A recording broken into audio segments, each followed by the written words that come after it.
Cliff. What's up, everybody? Welcome into another hour of First Take. Thank you so much for hanging with us. Molly Kiram here with Stephen A. Smith and Max Kellerman. Stephen A., what are you hot on for hour number 2? Well, you know, like I told you, there was an APB out for T.I. I was looking for him. From what I'm told, he has been found. He will show his face today to explain what happened to his Falcons. I appreciate his courage. I really do. And we're talking to the most feared man in boxing, Triple G, middleweight undefeated champ and terror. He has a big fight coming up. He's commenting on another potential big fight, McGregor and Mayweather. Second hour of First Take right now. 4 takes, that's true. 3 takes, not me. 2 takes if you lucky. First take, he got me.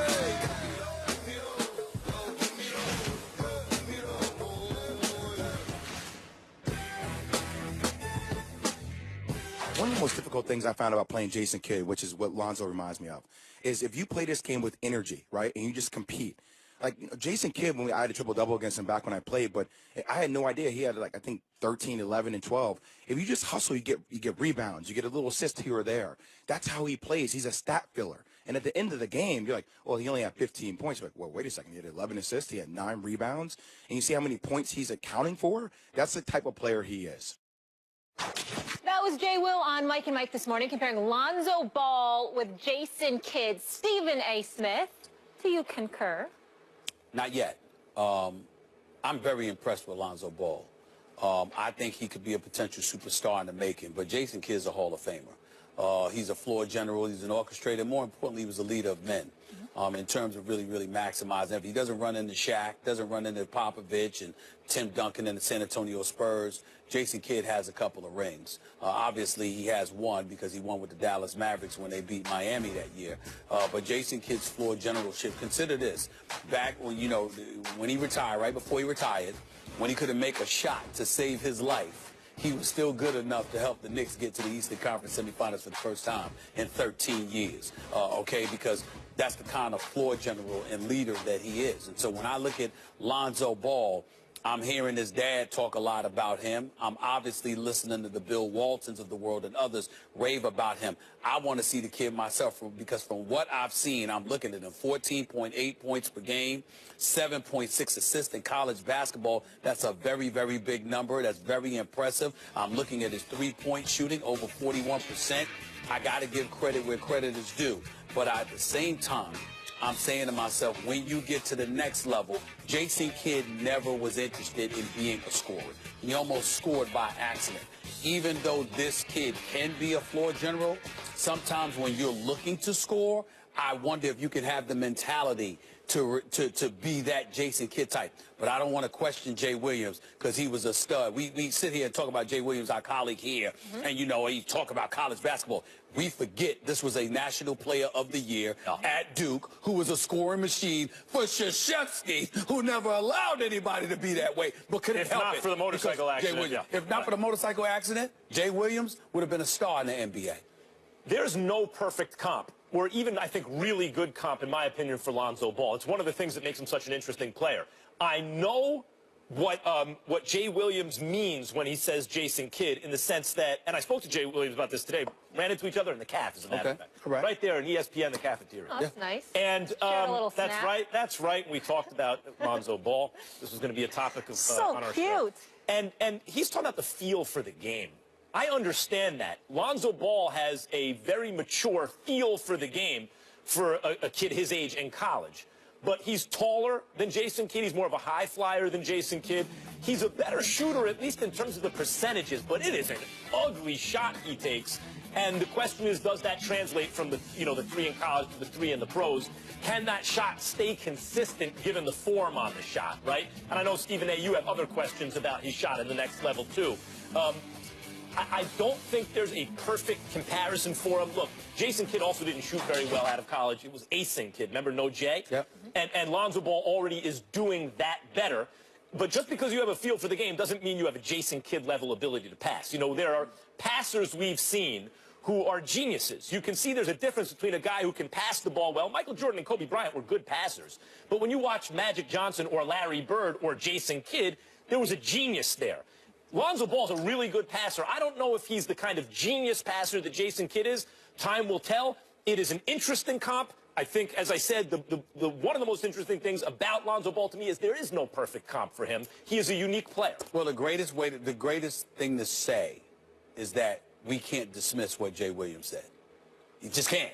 Because Lonzo Ball has that kind of potential where you see in his game, as ugly as his shot is, number one, it goes in. Number two, even if he didn't have a shot, it doesn't matter if the comparison is Jason Kidd, because Jason Kidd was no shooter and he was no scorer. So the fact that he was no shooter and no scorer, even though his set shot was pretty good the year they won the title, the fact that he was no shooter and he shot by then. By then, he the fact that he was no shooter and no scorer, by you comparing Lonzo Ball to Jason Kidd, what you're saying is you're speaking to his floor generalship and his ability to impact the players around him in a very positive manner. If you're saying that about him, that's certainly no insult. Either way, Lonzo Ball appears to be the real deal and very special. I know I want to go courtside and see this in person myself. That's the thing. Like Derrick Rose when he was a kid, high school, you know, and the pros would come and watch him play. Some players have star quality, a charisma on the court that you can see, a magnetism there, and that is Lonzo Ball.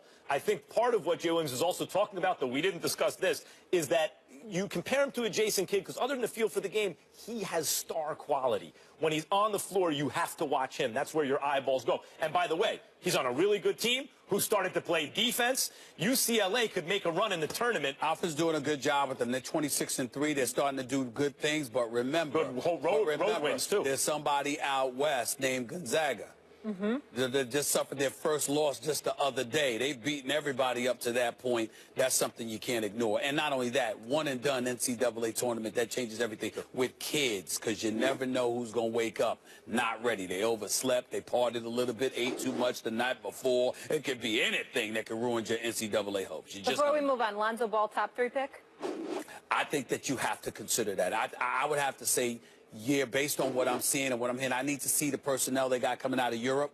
But when I look at him on a college basketball landscape, this kid out of Washington appears to be special as well. But when I think about Lonzo Ball and I'm watching his passing ability and his ability off the dribble, and then I heard, because I'm watching on TV, and you're not realizing, you think you're looking at someone relatively miniature, and then they're talking 6'4", 6'4 and a half. Max thought he was 6'6". Listed as 6'6". So what I'm saying to you is that when we talk about that size, the ball handling skills, the passing ability, the moxie, I would have to say right now he's easily a top 3 Lakers, pick, possibly number 1 overall. If the Lakers don't lose their top 3 pick, I don't care that they have D'Angelo Russell, who, by the way, can play off ball.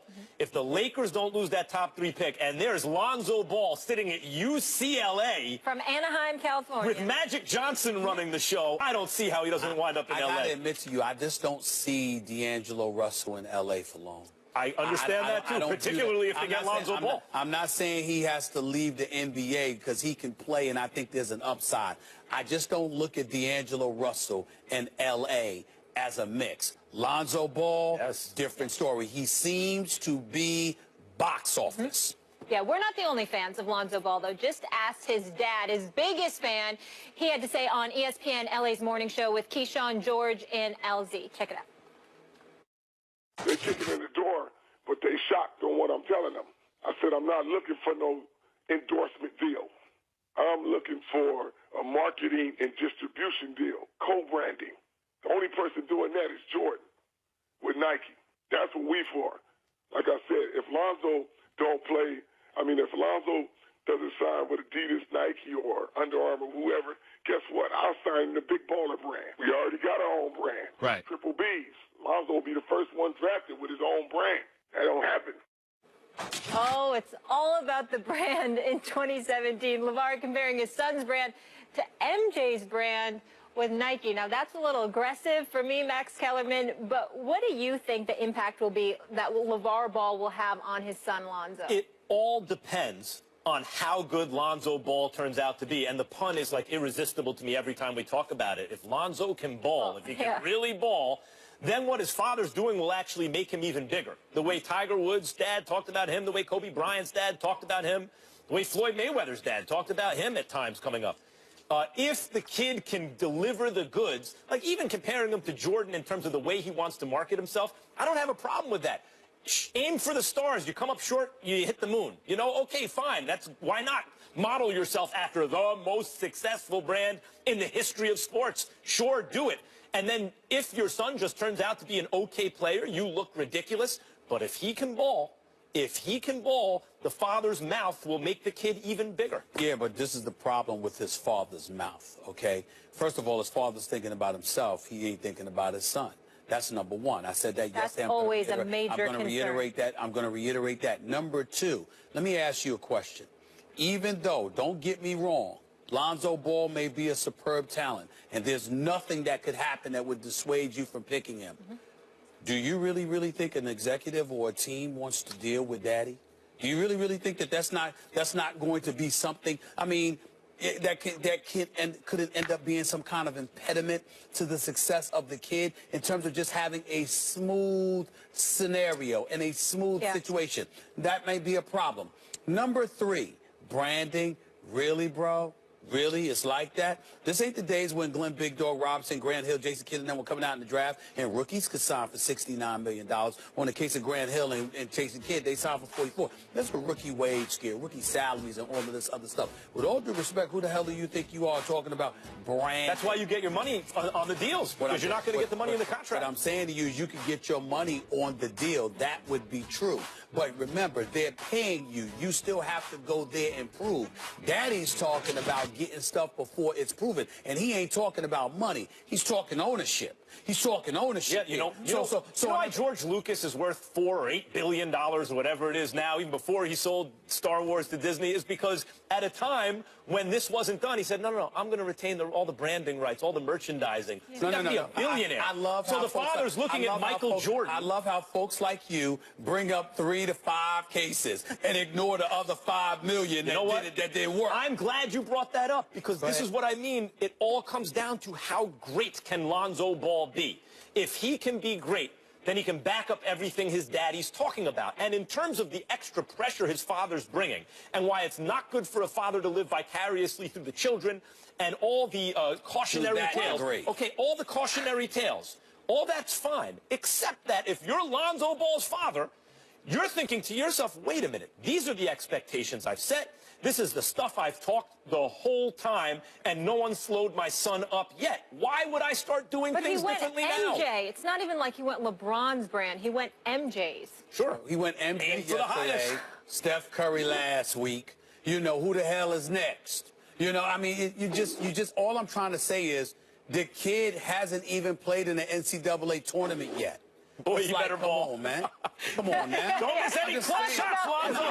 I'm like, just make it to March Madness. Look, I'm not, and I don't like. Get to the Sweet 16, and then you can bring up LeBron. I don't like talking about this subject because I'm not. First of all, I'm rooting for Lonzo Ball. I really like him. Yeah. Secondly, it's a great I'm rooting story. for his dad. Sons, yeah. You got 3 sons that's born. Yeah. Major props to LeVar Ball. I mean, listen, obviously he's done a phenomenal job with his children. I'm not trying to you know, rain on their parade or judge this man negatively. I'm just saying, look at the age that we're living in. So the advent of social media and beyond, and what but it's working, Stephen A. You're here on First Take talking about it, so it's working. Yeah, but he's making him a household name beyond the play. Yeah, that's my point, really, when you talk about the cautionary tales and how dangerous it is and the wisdom in not doing what Lonzo Ball's daddy is doing. Like, don't do that. That can be dangerous. But it's difficult to tell him that, in my opinion, when he's bucked the odds the entire time. What are the odds that his sons have gotten this far? To tell someone like that suddenly, do things differently. He's thinking, why? So far, my kids are exceptions to the rule. They will continue to be that way. So when your daughter becomes some big-time athlete on a high school level, I'm going to be looking for Max Kellerman to see how he's talking. That ain't going to happen. Okay, I'm just saying. I'm just going to see how. I'm just going to see how Max is talking. I want to see how Max is talking. Yeah.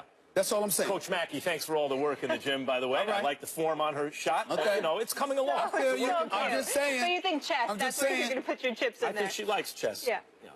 Better than basketball. All right, guys. Kirk Cousins and Jason Pierre-Paul are 2 of the best players in the NFC East, but what are their chances to play for different teams in 2017? And for the first time since his Falcons lost Super Bowl 51, T.I. faces off against our own Stephen A. Don't miss that coming up. But up next, we step into the ring with the master of the middleweight